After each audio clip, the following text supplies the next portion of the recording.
The superhero series Jupiter's Legacy, based on the comic book of the same name, is being canceled by Netflix after just one season and will not be renewed. With their competitor Amazon having such big success with The Boys and Invincible, and Marvel literally shutting down the internet with its Avengers spinoffs, what does Netflix do next in the comic book adapted streaming wars? Welcome back to Comic Power. I'm your host, Comic Killer 72. Welcome to another episode of The Quick Flip.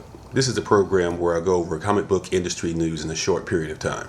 Please subscribe to this channel and also click on the notification bell as well. It will remind you when new videos come out. Alright, now let's get right into it.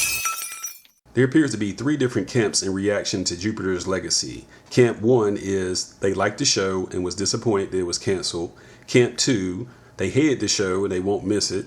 Or Camp 3, they never heard of it, and WTF is a Jupiter's Legacy. Well, here's the backstory. It was first published in 2013 in the pages of Image Comics. It's the brainchild of writer Mark Millar. He's a big name in the comic book business, and he received fame for Marvel's Civil War, in which he was the writer and the creator. You know the story, it's very familiar, about the Superhero Registration Act, about how Iron Man is for it and Captain America is against it, and all the heroes unite on one of those factions.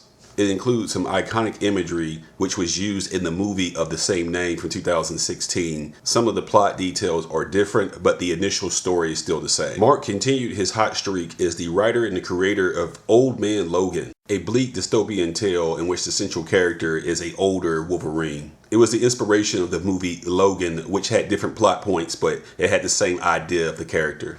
So basically in the 2000s, Mark gave us a real template on how to update these characters for the 21st century.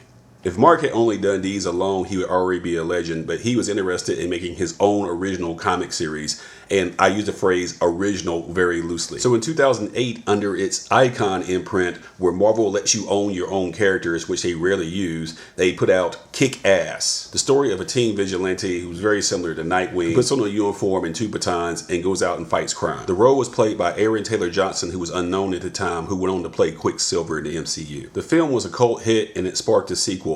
And then Mark took his talents over to Image Comics, in which he wrote and created Kingsman, The Secret Service, which also was made into a movie, and also spurned a sequel. With action, espionage, gadgets, and offbeat characters, it's a franchise that's heavily inspired by James Bond, of course. To me, this is the point where Mark Millar turns from innovating comic book creator into hopelessly derivative stealer of other ideas. Like the miniseries Nemesis, which asked the question, what if Batman was evil and he wore all white instead of black and acted like the Joker instead of like Batman? So doesn't that make Nemesis Moon Knight? Mark also did Starlight, the story of an American military pilot who goes to a wormhole to a far-off galaxy and saves a planet from an evil dictator. It's just a complete ripoff of Flash Gordon, and he knows it. Mark also put out MPH, which is a story of speedsters. It's just the Flash. It's nothing but the Flash. That's all it is. But hold up, it gets worse. He also did Superior, who through circumstances becomes a grown man superhero. It's a complete ripoff of Shazam. I'm surprised that DC Comics didn't file a lawsuit against him. But despite his plagiarism,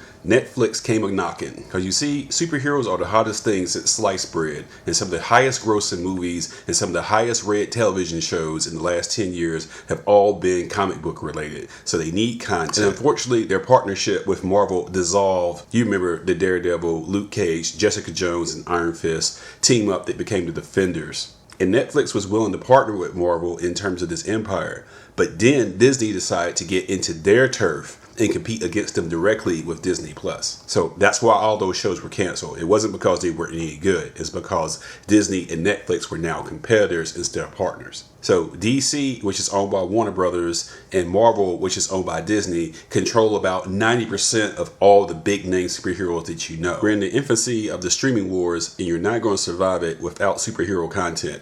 Marvel can take all their stuff and throw it on Disney Plus. They've already killed it with WandaVision, The Falcon and the Winter Soldier, and now Loki. And HBO Max, which is associated with Warner Brothers, has now put out the Snyder Cut, and there's other things that they can do as well because they have all of these properties. So to survive the streaming wars, you're going to need superhero content. So Netflix and Amazon are calling up the big name comic book creators and rating their content. The most obvious is Brian K. Vaughan, who's best known for the multiple Eisner Award winning Saga. He cut a deal with Amazon to produce his project called Paper Girls, but over overall, he signed a deal with Legendary Films, and he's even writing a Buck Rogers TV show for them. So sorry Netflix, you were too slow to nab up the greatest independent comic book creator out there right now. Another big name is Jeff Lemire, best known for Descender, which has been snatched up by NBC Universal. He's also known for Black Hammer, but Legendary Pictures has that property. So Netflix had to settle for Sweet Tooth, which debuted on June 4th, 2021 and got great reviews but not much buzz, and we don't know if there's going to be a season 2. So once again, Netflix missed out. So what did they get? Well, they got Rob Liefeld's Extreme Studio projects, which are pretty lousy. Youngblood and Bloodstrike. Another Superman clone called Supreme. Not much to write home about. Now, of course, they have the Mark Millar projects, which we're talking about today, also in the Netflix column. Now, it looks like there's a lot in this catalog, but it's an illusion. Number one, the dialogue is very simple in these books. Number two, they're only 4 to 6 issue miniseries, so there's not a big universe that's been built in them.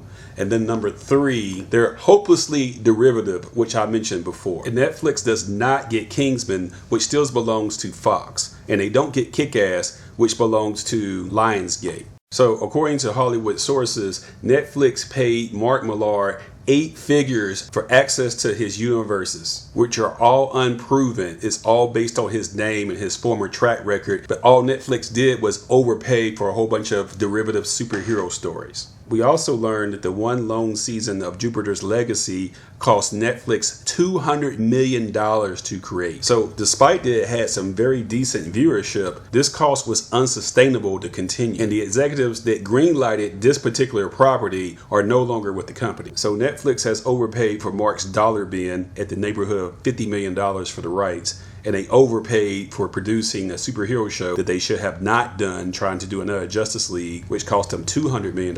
So they're $250 million into this, and they don't have anything really to show for it. So do they cut ties with Mark and just chalk it up to experience, or do they double down on it and keep going? Well, they decide to double down and keep going. But this time, they are smartly adapting one of his best properties, which is Super Crooks. Think of it as Ocean's 11 with superpowers. There's a gang of supervillains that all have been busted by the city's protector, the Gladiator, who looks like Captain America with the Punisher attitude. So while they're all in prison, they decide to unite for one last heist. Now, that's a great premise, and it could be executed very well, and it's not going to cost $200 million to shoot, because the superpowers they have are more like street level anyway. It's not this big grandiose Justice League type of thing that Jupiter's Legacy was trying to be. Now, that's a project that I'm excited to see. Now it's time for you to sound off. Do you think it was a mistake for Netflix to sign on Mark Millar? Did you watch Jupiter's Legacy? And if so, did you like it? And are you excited for the idea of Super Crooks coming down the pipeline? Be sure to speak up in the comment section.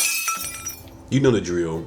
Be sure to subscribe to this channel, give the thumbs up, and share these videos on social media so other people learn about the channel. And don't forget, I do sell comics at my eBay page listed here with a link in the description. One Stop Thrift and Comic Power are run by the same guy. That would be me, Comic Killer 72. I have 100% feedback, by the way. And once again, thank you to my subscribers and viewers who support Comic Power. Until next time, this is Comic Killer 72 for Comic Power saying bye-bye.